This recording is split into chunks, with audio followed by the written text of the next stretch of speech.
An MD-11 speeds towards a runway in Japan. Yeehaw! Ride 'em, cowboy. Clearly, it was a wild ride on approach. A challenging landing becomes a disaster. There's a crash on 34 left and there's fire. A catastrophe caught on tape. It was security camera video of the crash sequence. But even more shocking, He hits the runway hard enough to bounce. it's not the first time this has happened. The industry thought that the problem had been dealt with. We're missing something here. People were surprised when Narita happened. Investigators need to figure out why this deadly problem has struck again.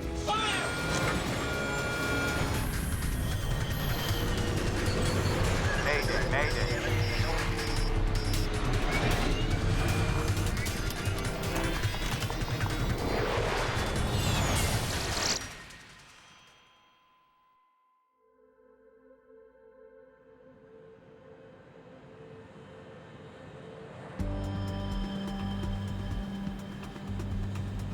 FedEx Flight 14 is on final approach to Newark International Airport. Be advised, surface winds 250 degrees at 5 knots. The Boeing MD-11 is a stretch version of the DC-10, ideal for hauling cargo. Flight 14 is seconds from the Newark runway, a landing that will have major repercussions for years to come. The flight down to about 50 feet off the ground was perfectly normal. Now, the plane is dropping too quickly. It hits hard and bounces. Catastrophe strikes as the right wing hits the ground. Amazingly, no one is killed.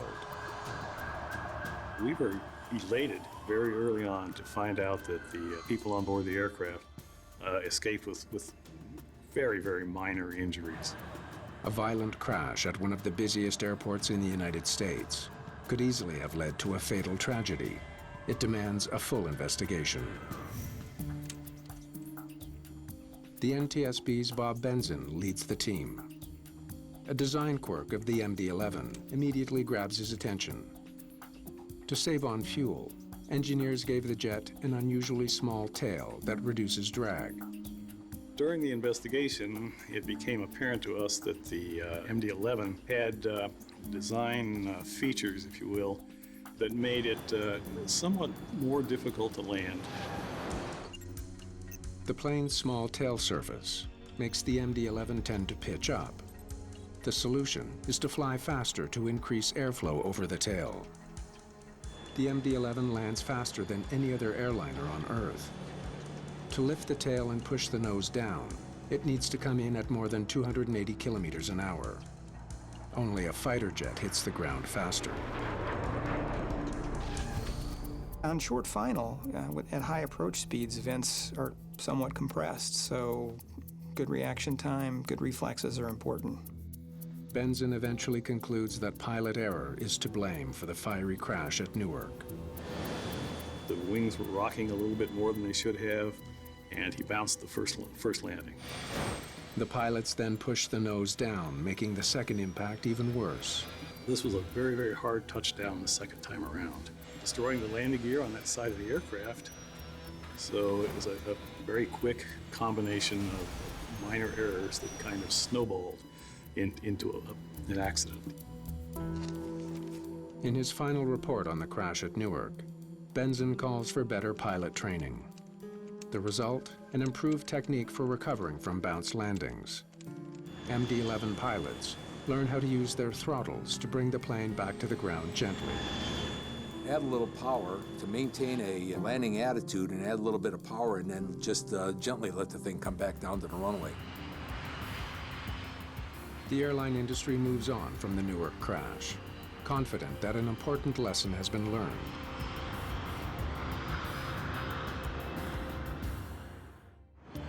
Almost 12 years later, Nippon Cargo 37, runway 34 left, clear to land. the MD-11 is still a popular workhorse for flying cargo.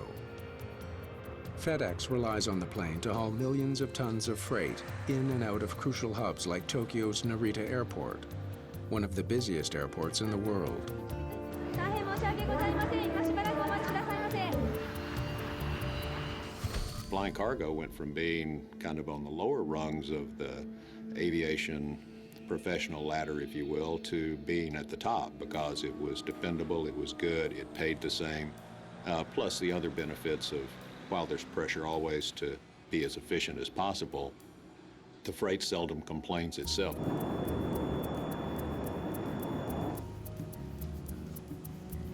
Narita Tower, FedEx 80, 13 miles for 34 left. 54-year-old Kevin Mosley is the captain on FedEx Flight 80. His first officer is 49-year-old Anthony Pino. The two veteran pilots are second in line to land at Narita. FedEx 80 Narita Tower on runway 34 left, continue approach. FedEx 80, roger.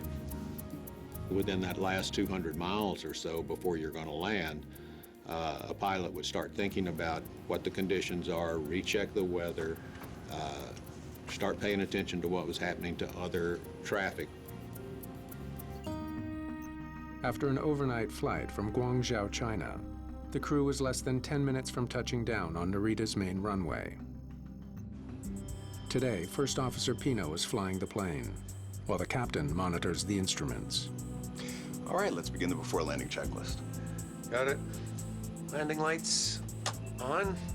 FedEx 80 surface wind is 320 at 28 knots. 7 minutes from landing, the controller gives the crew an update about the wind conditions on the runway. Okay, copy that. The pilots are in the midst of their approach, a crucial time in any flight. The crew must perform dozens of steps to lose altitude and drop about 650 kilometers an hour of airspeed before they touch down. It's a very busy time in the cockpit. Pilot's got a zillion things going through his head. His eyeballs are all over the place, making sure that the proposed landing is going fine. On this flight, the pilots have an additional challenge to contend with: powerful winds. Any thoughts on landing speed? Let's add 10 knots. Make it 164 knots. They need to come in faster than usual to combat the gusty conditions. If you have gust, then you have to figure out that it will affect and change the lift characteristics of the airplane as well as the speed of the airplane. Landing gear. Gear down. 4 green. 500. We cleared to land, 34 left. Stable.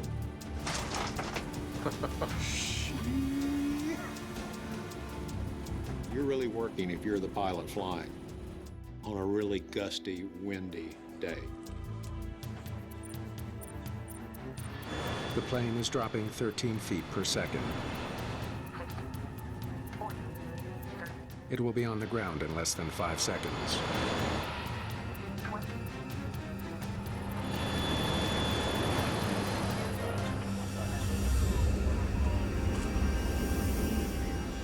Without warning, the MD-11 is upside down in flames. There's a crash on 34 left and there's fire. Fire crews race to the runway, where a massive blaze has engulfed the cockpit of FedEx Flight 80. It's the biggest air disaster the Tokyo airport has ever seen. Air traffic controllers must now redirect incoming flights away from the burning debris.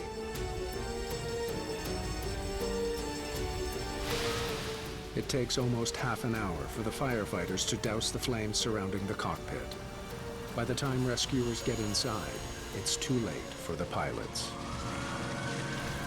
2 people are dead, and another MD-11 lies burning at the side of a runway. The first thing I noticed when I arrived at the accident site was that the pieces of the aircraft were scattered across a wide area. This is the first fatal accident in Narita Airport's 31-year history. Masaru Chiba of the Japan Transport Safety Board takes charge of the investigation.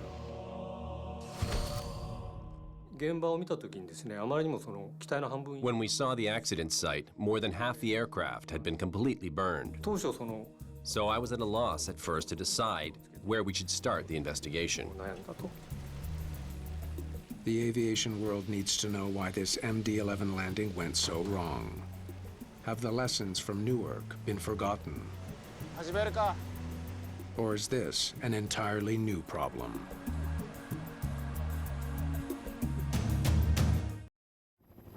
Two people are dead, and the remains of an MD-11 cargo plane lie smoldering at Narita Airport. Investigators examine the runway, searching for clues that might reveal how this landing went so wrong. I was trying to figure out where the plane first touched down. There were very clear traces from the tires. Therefore, the initial contact with the ground was the place where there were clear tire marks. Look at all this rubber. This is where they first touched down. The marks reveal where the plane first slammed onto the runway. The second contact was with the nose gear, and we found pieces of the front wheel near the area where it hit. They also show the plane hit the runway more than once. And this is where they finally came down. Extremely hard, by the looks of it. The third area that the plane touched down had a lot of spilled fuel and a big portion of the aircraft's remains. So we concluded that there were 3 contact zones where the aircraft hit the ground. Investigators catch an early break. Though it's extremely rare for a plane crash to be caught on video, it's happened here.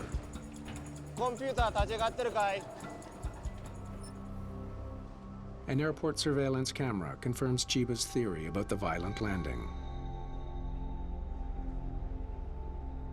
Flight 80 bounced twice before finally slamming into the runway and flipping over in flames.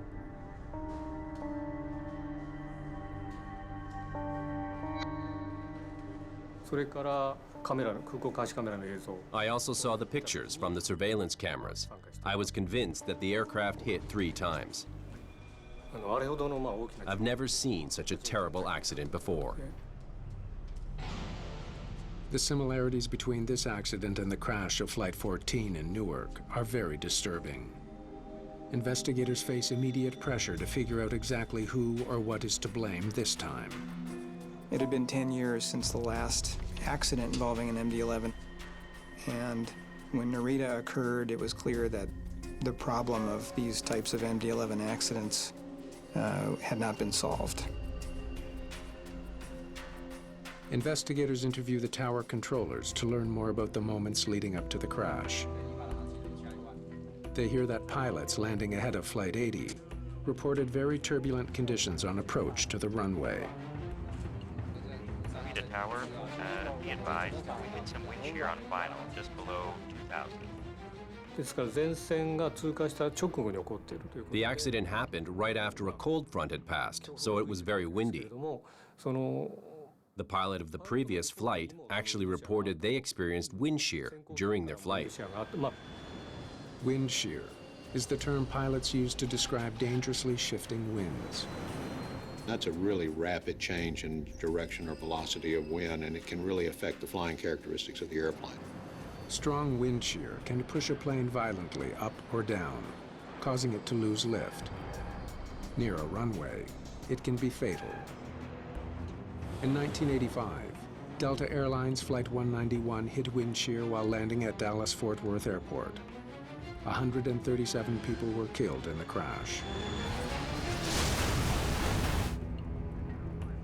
After that accident, airports installed Doppler radar, which can detect wind shear on runways and warn pilots when landing might be dangerous.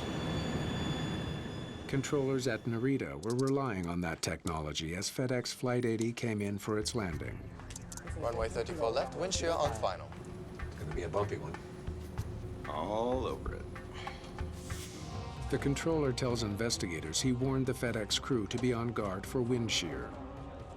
What investigators need now is more detailed wind analysis from sensors around the airport, but collecting the data will take some time. They'll have to wait to find out just how dangerous the wind conditions were during Flight 80's fatal landing.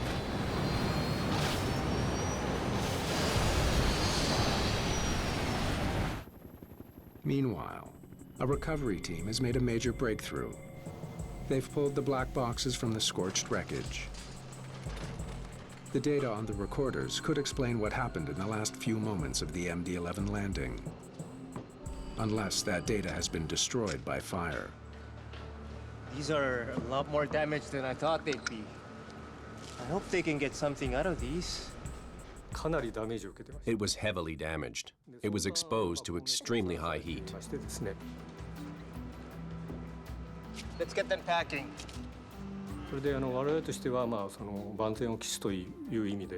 We wanted to be absolutely sure we would get the data. So we assigned an investigator to take the recorders to the United States. The black boxes are on the next flight to Washington, D.C., where NTSB experts will try to recover the critical data. While investigators wait for news from Washington, they consider another possibility, that Flight 80 was thrown off balance by the load it was carrying. What if the cargo shifted at the last minute? There's several things that can affect a cargo aircraft during takeoffs or landings. One of the things that pilots always fear is shifting cargo. Flight 80 was carrying more than 100,000 pounds of cargo, FedEx deliveries, large and small. Loading cargo is an exact science, distributing weight in a way that does not unbalance the aircraft. That's especially true in the already temperamental MD-11. The fasteners that hold the cargo in place have survived the fire. There's no evidence they failed. They look fine. Let's check out the others. As far as I could tell from the remains of the cargo, there was no evidence of the cargo shifting, either to the front of the plane or to the back of the plane. But if the cargo didn't shift, what caused Flight 80 to crash on landing, killing 2 pilots? Masaru Chiba studies Doppler radar records of the wind speeds on runway 34. Any sign of wind shear in the moments before the crash could be the lead he's been waiting for. But it's another dead end. No wind shear on runway 34 left when they were touching down. After examining data about the air currents before and after the accident, it seemed very unlikely that wind shear could have caused this accident. While investigators in Japan struggle for a solid lead, there's better news from Washington. NTSB technicians have recovered the sounds captured by Flight 80's damaged cockpit voice recorder. They expect to soon recover the flight data as well. Flight recorders are very robust instruments. They're designed to withstand an incredible amount of G-force and heat. And in this particular case, there was good information that came from both recorders. Ah, Mr. Misenchuk. Welcome aboard. Nice to meet you. My name is Masaru Chiba. Because the plane is American-made, Paul Misenchuk of the National Transportation Safety Board joins the team in Japan. We had the expertise that could contribute to the Japanese investigation as far as procedures, what type of regulations the crew was flying under, and we could do an awful lot of the follow-up investigative activities here in the United States, which is what we did. Okay, this way, please. Flight 80's cockpit recording is now in the hands of investigators. But will it tell them why the pilots couldn't get their plane safely on the ground? Let's hear the entire approach from first contact with Narita at 6:41. Narita Tower, FedEx 80, 13 miles for 34 left. FedEx 80. Narita Tower on runway 34 left, continue approach.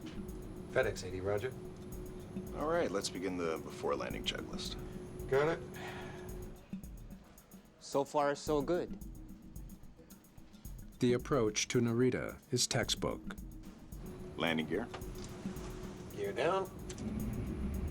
Winds are 320, maximum at 34 knots. Okay, stop for a second. Winds 320, maximum 34. It's right in their face. The recording reveals the crew was flying into a strong headwind, but it isn't dangerous enough to explain the crash. Okay, let's go on. 1,000. Yeehaw! Ride 'em, cowboy. Don't let the airplane fly you, you fly the airplane. And on a gusty, blustery day, that's in fact what you have to do. 500. Despite the bumpy ride, the pilots don't seem very concerned. Clear to land, 34 left. Stable. Stable approach is one of the call-outs that more and more carriers have put into their operation specifications that you call out, because generally that's a pretty well understood thing. If you're stable, you can land.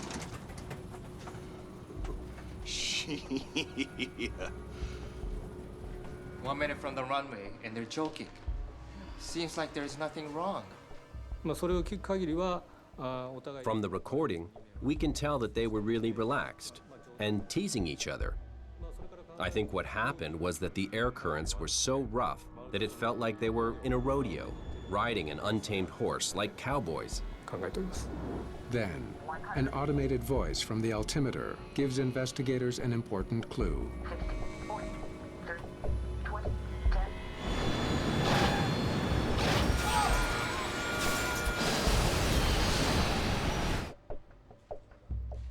That last part again, please. 50, 40, 30, 20, 10. It should slow down. 50, 40, 30, 20, 10. The pilot, in making an approach, he can judge his rate of descent by the cadence of those call-outs. Like normally, you'll have 100 feet, 50, 30, and as you get down to 10 feet, they'll even slow down a little bit more. 20, 10, If it's calling them very quickly, you're sinking too rapidly. 100. The recording tells investigators the plane's descent didn't slow down when it should have, but instead continued dropping at a rapid rate. It explains the hard landing, but not the crash. Another critical question remains. Why didn't the pilots slow their descent? Until they can answer that question, investigators will never know the full story behind the crash of FedEx Flight 80.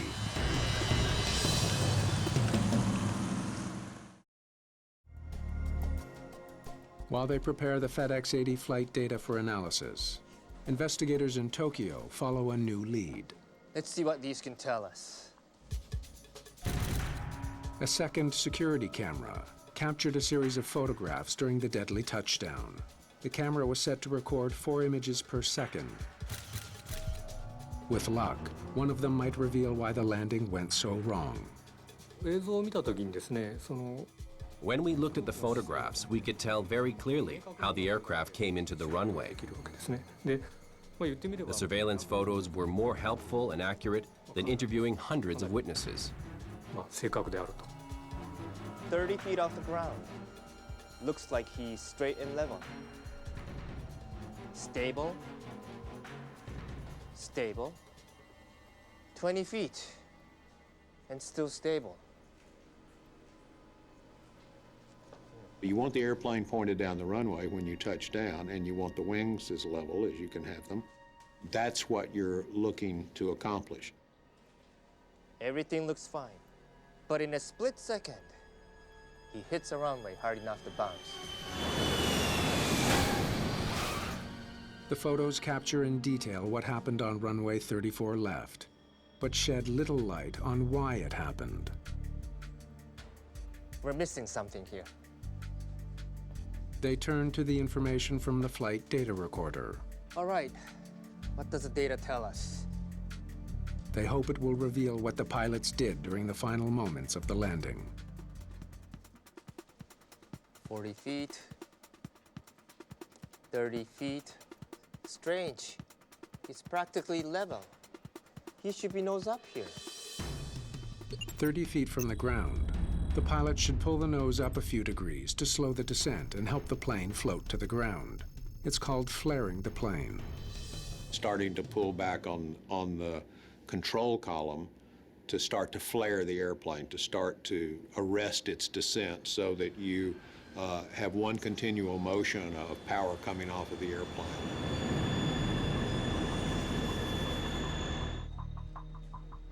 "25 feet from the ground, the pilot still hadn't done that. He starts the flare here. But it's only 2 seconds from touchdown. He's too late. The pilots finally start to flare at 20 feet. So late, they're still pulling up when they slam into the ground. That explains why they were dropping so fast. A properly timed flare helps ensure a smooth landing. By delaying the flare, the pilots were descending much more quickly than they should have been. They began the flare at 20 feet. That's when things started going wrong. 2 seconds from touchdown, he's already behind the game. Let's see how he got there. So it was a high sink rate, and we were wondering why a pilot would allow that to happen. 1,000. In search of an answer, investigators scrutinize an earlier part of the flight, the last 1,000 feet of the landing. Gee. This is where things start to get hairy. Right up, left down, right up, left up. Yeehaw. Ride 'em cowboys. They were working hard to adjust for the changing headwinds and rising and sinking of the airplane with the turbulence that was associated with that. Stable.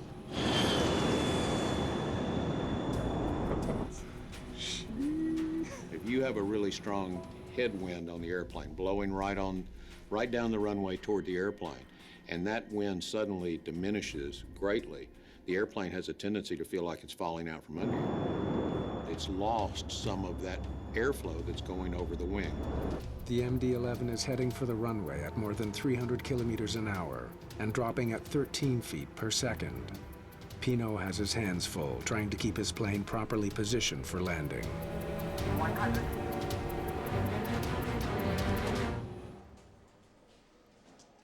Just when they need power, the engines go to idle. 50. At 50 feet, the situation got much worse. The MD-11's auto throttles are designed to go to idle automatically at 50 feet.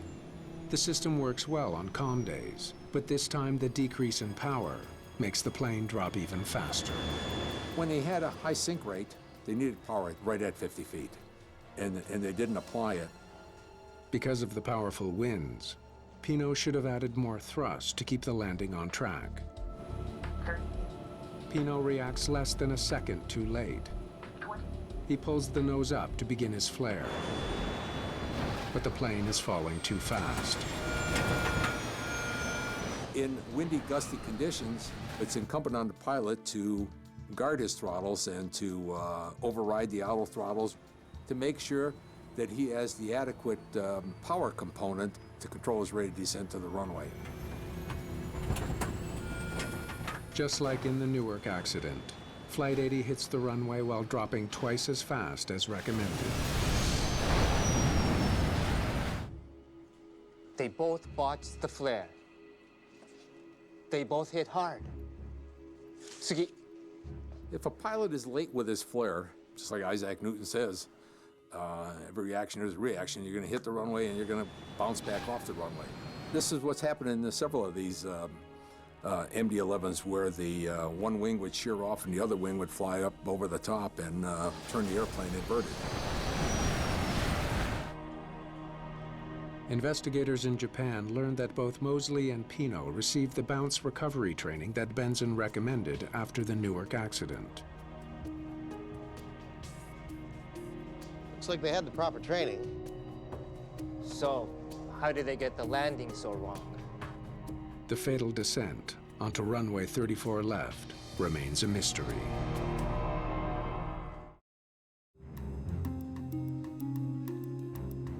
Investigators dig into the background of the two pilots who died on FedEx Flight 80. FedEx doesn't have a lot of people that are new to the flying business. They just don't make the cut. Before working for FedEx, Captain Mosley flew F-4s for the U.S. Marines. Only the best pilots are even considered for the job. As a civilian pilot, he had flown more than 8,000 hours. But Captain Mosley had only recently returned to flying. Sick leave. After an extended sick leave for a bad back. First Officer Pino was hardly a rookie. Anthony Pino was a veteran of the First Gulf War. He served with the U.S. Air Force for 23 years, flying C-5 transports, one of the largest planes ever built. Nobody had anything bad to say about either of these pilots. They trained well. They never failed a proficiency check. But investigators do find one significant detail in First Officer Pino's record. He had to be recertified to land MD-11s on a simulator just 6 weeks before. Lots of hours. Not so many landings. We found out that he had, within the previous 6 months, very few actual landings. Lack of experience in landing has led to tragedy in the past. Just a month earlier, a Turkish Airlines 737 was on approach to Amsterdam's Schiphol Airport. The pilot flying was an inexperienced trainee. He failed to recognize a critical change in throttle settings brought on by a malfunctioning altimeter. The plane lost power and slammed into the ground, killing 9 of the 135 people aboard.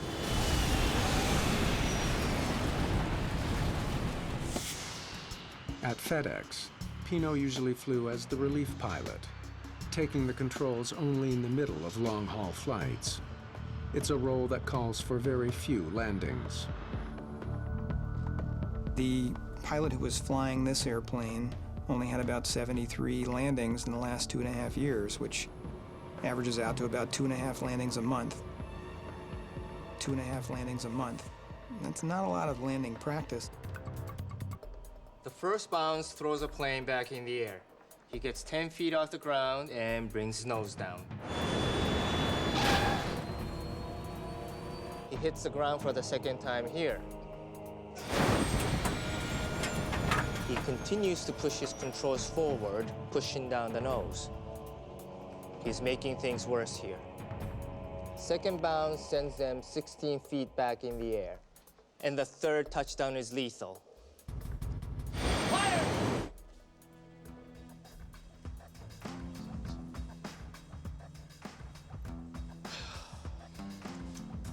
Okay, a rusty first officer and a captain with a bad back. There must be more to it than that. Go ahead. Investigators return to the cockpit voice recording and listen for other factors that might have come into play. It would be good to get some real sleep. They hear a critical clue, a remark made 45 minutes before the catastrophic landing. I am exhausted. Oh yeah, gonna sleep like a baby. Just keep an eye on me, would you? If I suddenly get really quiet, say something. Especially if we're close to flare. It was clear from listening to the crew that they were tired during the approach. So they were tired after flying all night long. Let's find out just how tired they were. Research has shown that fatigue can decrease performance in ways similar to alcohol intoxication. Investigators learned that over the past 10 days, the two men flew 38.5 hours. traveled over 17,000 kilometers, and crossed 8 time zones.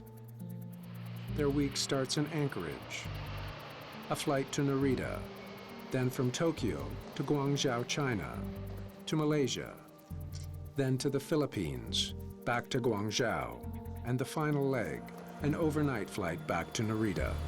Because you've long haul flown and now you're arriving somewhere at 8 o'clock in the morning and it feels like 8 o'clock at night to your body. So, how much sleeping did they do between flights? We can usually build a timeline that gives us a better idea of how much sleep the pilot might have been able to obtain and what their schedule was like. Investigators learn what they can about the 2 pilots' activities in the days leading to the crash. They study their computer records. They contact friends and family and interview hotel employees about their comings and goings. The most important things that we want to know are when were the pilots awake, when were they working, when were they sleeping, and kind of what other general kinds of activities were they engaged in. They even go through receipts and keycard information to help paint a detailed picture of when the pilots were most likely sleeping. Bramble discovers that in the past 24 hours, Captain Mosley got no more than 4 hours and 38 minutes of straight sleep. First Officer Pino likely got even less, just 3 hours and 17 minutes. Well, you'd like to see pilots receiving about 8 hours of sleep in a consolidated fashion per night. That would allow them to be fully rested and perform optimally. Neither one got close to 8 hours straight. According to regulations, there was enough rest time built into their schedule. But airlines can't dictate how pilots use that time or force their pilots to sleep. And we did get a feeling that the crews did not maybe avail themselves of all the rest opportunities that they had. It would be good to get some real sleep. I am exhausted. Oh yeah, gonna sleep like a baby. These people were not hitting on all cylinders. Yeehaw! Ride 'em, cowboy. Their reaction times were a little slower. Oh yeah. You'd expect to see lapses in performance and delays in response. Yeah. It's a mental fatigue that sits in that, and that's the insidious part. You know much faster when your body's tired than you do when your mind is tired. 60, 40, 30. The difference between the time when Pino should have flared and when he actually did is minuscule. He was 0.7 seconds late. That fraction of a second cost 2 men their lives. Increased reaction time is a kind of performance deficit that is associated with fatigue. So that could explain the pilot's delayed flare. But bounce landings are common in commercial aviation and rarely cause a crash. In fact, the accident plane bounced during 2 of its previous 60 landings.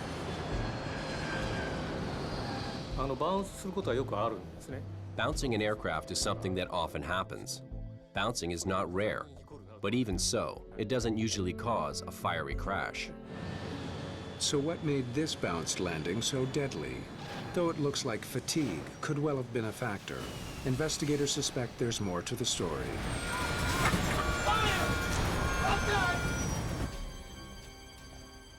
Can you run them all together now? The investigative team combines the sequence of stills captured on the runway to create a revealing portrait of Flight 80's deadly landing. It leads Masaru Chiba to a stark realization about the FedEx pilots. Looks like they ignored what they were taught about bounce recovery.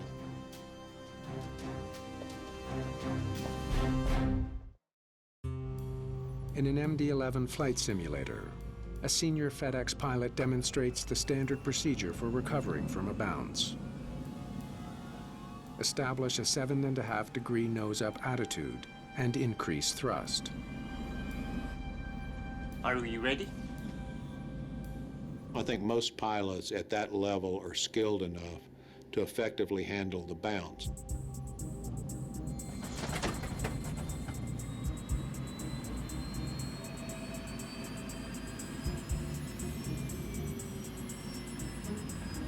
So, if it's that easy, why did they do the opposite? Flight data shows Pino did the opposite of what he was trained to do. Instead of lifting the nose up after the first bounce, he pushed his column forward, driving the nose of his plane into the ground. That mistake bounced the plane again, 16 feet into the air. And that was one of the things that we really tried to wrap our minds around, was what would cause a pilot who had bounced to push the nose over back down toward the runway. 12 seconds later, the plane is upside down and in flames.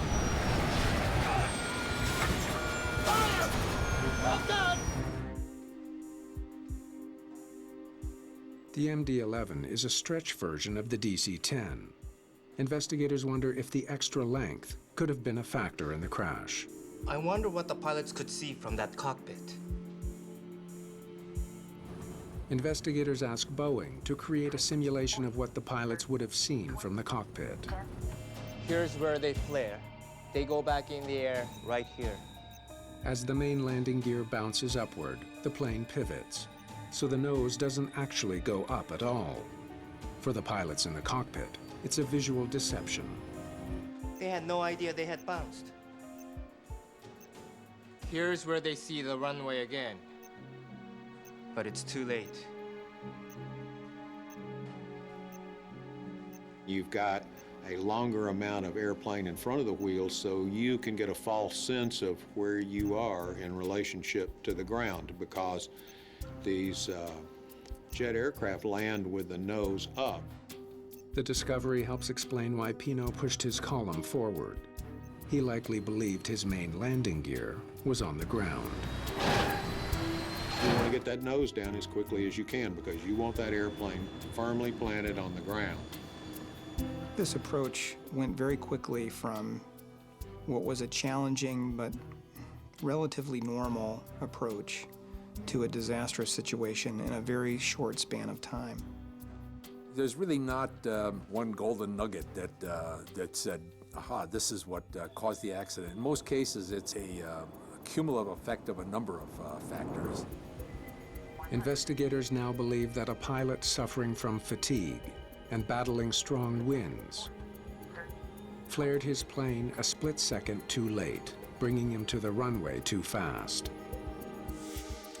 The stretch design of the MD-11 prevented the pilot from realizing he'd bounced the landing, leading him to the fatal mistake of pushing down the nose. This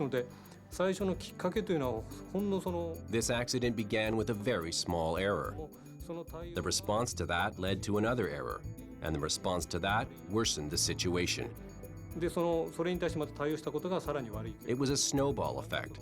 The situation got worse and worse. If we could have removed one or two of those factors, or even maybe one of them, maybe would have been a whole different result in this accident. In the wake of the accident, investigators make several key recommendations to prevent a similar catastrophe. They suggest that manufacturers install a light in the MD-11 cockpit to tell pilots if their wheels are on the ground. We learned that in long aircraft, it's very hard to know whether the plane is bouncing or not. So they installed a system to let the pilots know if the plane has bounced. They also recommend that pilots be ready to override their auto throttles to maintain speed throughout the approach. And if the throttles aren't doing what you want them to do, or you want them to do something else, your hand is right there to apply whatever power you need. Most importantly, they recommend that pilots be trained to go around every time they bounce a landing. We've moved more and more toward a mindset of, look, let's go around and come back and do it another time. Let's don't take the chance. It is nonetheless tragic that it took the loss of an aircraft, and more importantly, the loss of a crew, to arrive at that kind of conclusion.